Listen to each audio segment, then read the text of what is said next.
One of the great architects of the period, the enemy of Bernini, is this guy, Borromini.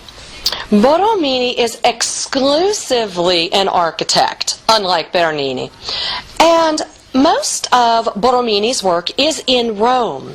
He brings out the energy, the theatrical in architecture, and you can see that here at San Carlo a Quattro Fontane, which means St. Carlos, of the four fountains. If you look at the photograph on the left, at the bottom left-hand corner, you can see there's a little fountain inset into the side of the church. This is an intersection where two main streets cross, and at each of the four corners is a fountain. So this was referred to as the intersection of the four fountains. Therefore, this is San Carlo of the four fountains. Look at the facade of San Carlo. Look at this plastic facade, this flow of in and out, convex and concave. There's this emphasis on the sculptural quality, the plastic quality of the facade. Once you walk in and you look up into the dome, you see that it is an oval. And further inset, you just keep going from one space to the next, all the way up through the lantern. Look at that slide on the bottom right. Do you remember that? What boring, flat facade. Oh, that looks to us now. At the time, it looked great. During the early Renaissance period, it was fantastic. But when you compare it with the Baroque, there's such a tremendous difference. Now, the walls are sinuous. They go in and out, convex, concave. Check out the next slide. You'll see what I mean. Shrink yourself down and walk through this space. At the bottom of the slide is the front door, is the facade. If you look off towards the left, you can see the fountain that's inset into the side wall. Look at how the side wall flows in and out, convex, concave, convex, concave. It is sinuous. There is this continuous flowing. Far, far different from any interior we've seen up until this point. Another church by Borromini is called St. Ivo. It's also in Rome. In looking at the photograph on the left, you will see that there's a structure to the right as well as the left, and in the foreground as well.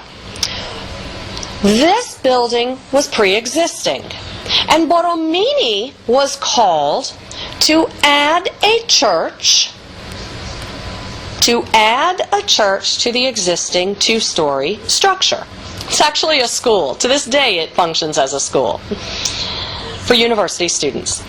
So if you go straight back past that little statue, you would open up a door, which is the front door to the church. You can see exactly how it works in the plan on the right-hand side. You can see that opening, that entrance. So when you step into the church, it's kind of like you're stepping into a blooming flower. Look at the plan. It looks like a flower with little flower petals. Talk about sinuous and convex and concave. Very, very dramatic. The use of columns and pilasters denote the change in direction, just like we had seen Michelangelo doing on the exterior of St. Peter's years ago. Borromini brings that back. He brings it into the interior. So it's a very sculptural interior, lots of ins and outs, a very complex design with a perfectly unified interior. When you walk into St. Ivo and you look up, the dome is directly over your head. Notice in that slide on the left how the dome is literally held up by the side walls. There's no square supporting an inscribed circle. That's how they did it in the Renaissance. Look at the slide to the right. A square with a circle inscribed the circle representing the dome. When you look to the left, and it sure does look different. This is the Baroque way of doing it. You turn the side walls themselves into the support, so that the dome feels as though it is part of the same space that you're standing in. You know, when you stand underneath the Renaissance version on the right, it's as if the space inside of that circle is separate, unreachable, unattainable. It's a separate, distinct space from the one you're standing in. Whereas when you look on the left, it's as if you're sucked up into the dome itself. The Church of Santa Sindona in Turin, Italy, had been standing a long time when they called in the Baroque architect Guarini to give them a nice new dome.